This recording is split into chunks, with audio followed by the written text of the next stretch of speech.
আয় আয় বসবি চুলায়? কোথায় বসবে? লোক আসছে একটু অ্যাক্টিভিটি দেখা যেমন তারা দেখাইছে।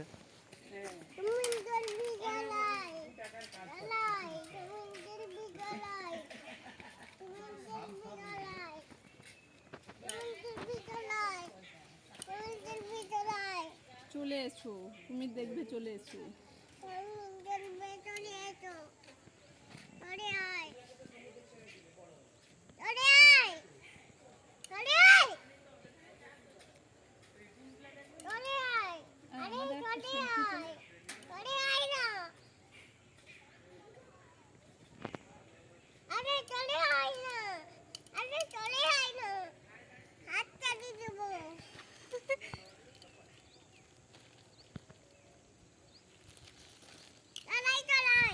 চলে এসো, এসো। ও আচ্ছা, চশমা দিতে হবে। এইটা মানে ভুলবে না, যতই আমি মানে নিয়ে নিই সেদিকে পারো, উল্টো হচ্ছে।